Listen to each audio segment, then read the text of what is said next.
ಇವತ್ತಿನ ಸ್ಪೆಷಲ್ಲು ಮರಗೆಣಸಿಂದು ಹಲ್ವಾ. ಈಗ ಗೆಣಸನ್ನ ತೆಗಿತೀವಿ.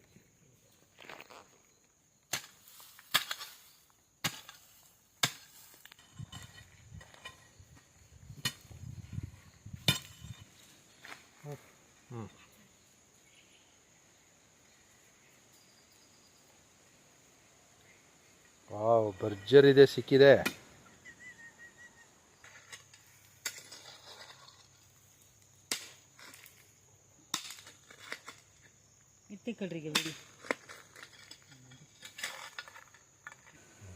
ಈಗ ತಂದಿರೋ ಗೆಣಸನ್ನ ನೀಟಾಗಿ ತೊಳ್ಕೊಬೇಕು.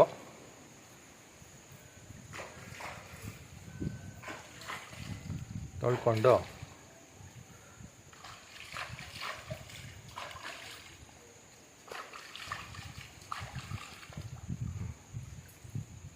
ಈಗ ಮನೆಯೊಳಗೆ ತಗೊಂಡೋಗೋಣ.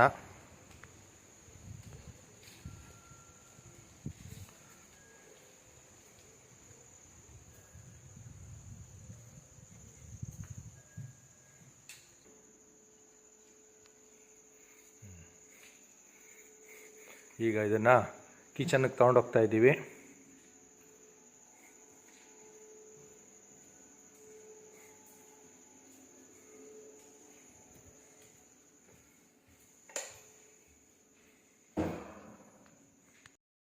ನಮಸ್ಕಾರ ಸ್ನೇಹಿತರೆ, ಇವತ್ತು ಒಂದು ಸ್ಪೆಷಲ್ ಆಗಿರೋಂಥದ್ದು ಮರಗೆಣಸಿನ ಹಲ್ವಾ ಮಾಡೋದು ಹೇಗೆ ಅನ್ನೋದನ್ನು ನಾನಿವತ್ತು ತೋರಿಸ್ಕೊಡ್ತಾ ಇದ್ದೀನಿ. ನನ್ನ ಹೆಸರು ಮುರಳಿ, ಇವರು ಗಿರಿಜಾ ಅಂತ. ನಾವಿಬ್ಬರು ಸೇರಿ ಇವತ್ತು ಮರಗೆಣಸಿನ ಹಲ್ವಾ ಹೇಗೆ ಮಾಡೋದು ಅನ್ನೋದನ್ನು ತೋರಿಸ್ಕೊಡ್ತೀನಿ. ಇದಕ್ಕೆ ಬೇಕಾಗಿರೋಂಥ ಸಾಮಗ್ರಿಗಳು ಯಾವುದು ಅಂತ ಹೇಳ್ತೀನಿ ನೋಡಿ.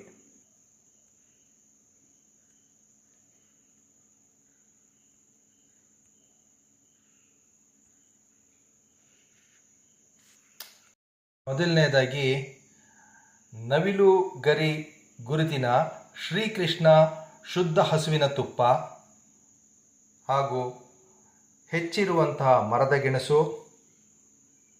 ಸ್ವಲ್ಪ ಏಲಕ್ಕಿ, ಸ್ವಲ್ಪ ಲವಂಗ, ಸ್ವಲ್ಪ ಒಣದ್ರಾಕ್ಷಿ, ಸ್ವಲ್ಪ ಗೋಡಂಬಿ, ಸಕ್ಕರೆ ನಮ್ಮ ಅವಶ್ಯಕತೆ ಸಾಕಷ್ಟು, ಹಾಗೂ ಕಾರ್ನ್ ಫ್ಲೋರ್. ಒಂದು ಕುಕ್ಕರ್ನಲ್ಲಿ ಸ್ವಲ್ಪ ಹೆಚ್ಚಿರುವಂಥ ಇದನ್ನು ನೀರಿನಲ್ಲಿ ಇಟ್ಟು ಇದನ್ನು ನಾವು ಬೇಯಿಸ್ಕೋಬೇಕು. ಒಂದು 3-4 ವಿಷಲ್ ಆಗುವಷ್ಟು ಬೇಯಿಸ್ಕೋಬೇಕು. ಈಗ ಇನ್ನೊಂದು ಪಾನ್ನಲ್ಲಿ ಸಕ್ಕರೆನ ಹಾಕ್ಕೊಳ್ತೀವಿ. ಅದರ ಅರ್ಧದಷ್ಟು ಅಳತೆಯಷ್ಟು ನೀರನ್ನು ಹಾಕಿ ಅದನ್ನು ಪಾಕ ಮಾಡೋದಕ್ಕೆ ಬಿಡ್ತೀವಿ. ಈಗ ಇದನ್ನು ಕಡಿಮೆ ಉರಿಯಲ್ಲಿ ಪೂರ್ತಿ ಕಮ್ಮಿ ಮಾಡಿ ಇದನ್ನು ತಿರುಗಿಸ್ತಾ ಹೋಗಬೇಕು. ಪಾಕ ಸೀಬಾರ್ದು. ಸರಿ, ಕುಕ್ಕರ್ ಕೂಗ್ತಾ ಇದೆ. ಕುಕ್ಕರ್ನ ಈಗ ಸಕ್ಕರೆ ಪಾಕ ಕುದೀತಾ ಇದೆ. ಸಕ್ಕರೆ ಪಾಕ ಕುದೀತಾ ಇರೋದಕ್ಕೆ ಕುಟ್ಟಿರೋಂಥ ಏಲಕ್ಕಿ ಪುಡಿ ಹಾಕೊಳ್ತಾ ಇದ್ದೀನಿ. ಹಾಗೆಯೇ ಒಂದು 4 ಲವಂಗ ಹಾಕ್ತಾ ಇದ್ದೀನಿ. ಇದು ಪಾಸ್. ಕೃಷ್ಣ ಶುದ್ಧ ತುಪ್ಪದಿಂದ ದ್ರಾಕ್ಷಿ ಗೋಡಂಬಿನ ನಾವು ಸ್ವಲ್ಪ ಫ್ರೈ ಮಾಡ್ಕೊಳ್ಳೋಣ.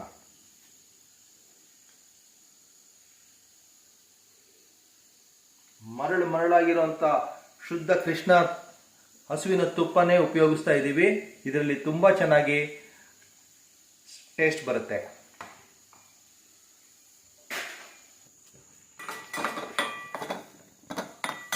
ಈ ಥರ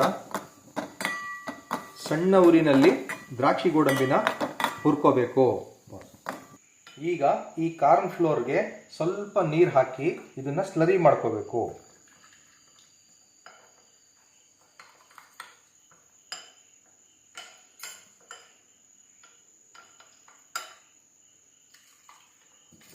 ಮಾಡಿ ಚೆನ್ನಾಗಿ ಸ್ಟಿರ್ ಮಾಡಬೇಕು.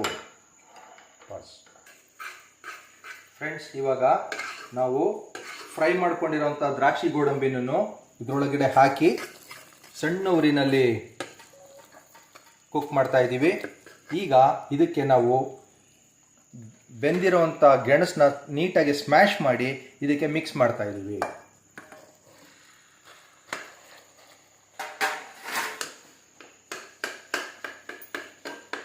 ಈ ಗೆಣಸಿನ ಒಂದು ಸ್ಪೆಷಲ್ ಏನು ಅಂತ ಹೇಳಿದ್ರೆ, ನಮ್ಮ ಮನೆಯಲ್ಲೇ ನಾವು ಬೆಳೆದಂಥ ಗೆಣಸಿದು. ಹಾಗಾಗಿ ಈಗಷ್ಟೇ ಕಿತ್ತಿ ತಂದಿರುವಂಥ ಫ್ರೆಶ್ ಗೆಣಸಿನ ಹಲ್ವಾ ನಾವು ಈಗ ಮಾಡ್ತಾ ಇದ್ದೀವಿ. ಇದನ್ನು ಚೆನ್ನಾಗಿ ನಾವು ಮಿಕ್ಸ್ ಮಾಡಿಕೊಂಡು ಸಣ್ಣ ಉರಿನಲ್ಲೇ ಅದನ್ನು ಬೆಳೆಯೋದಕ್ಕೆ ಬಿಡಬೇಕು.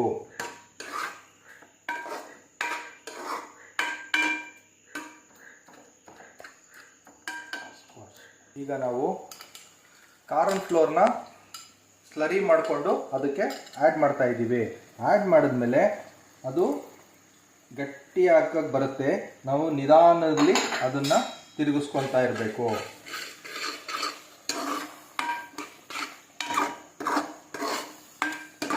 ಈಗ ನಾವು ಸ್ವಲ್ಪನೇ ಶ್ರೀಕೃಷ್ಣ ಶುದ್ಧ ಹಸುವಿನ ತುಪ್ಪನು ಸ್ವಲ್ಪನೇ ಸೇರಿಸ್ತಾ ಬರಬೇಕು.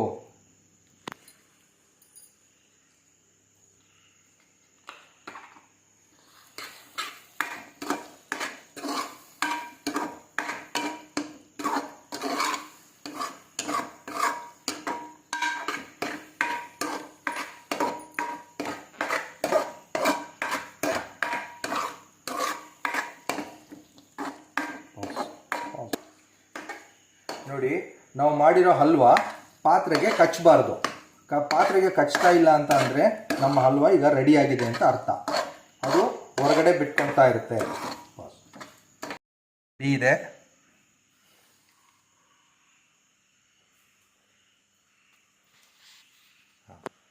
ಈಗ ನೋಡಿ, ನಮ್ಮ ಮನೆಯವರು ಮಾಡಿರೋಂಥ ಗೆಣಸಿನ ಹಲ್ವಾನ ಟೇಸ್ಟ್ ಮಾಡೋಣ.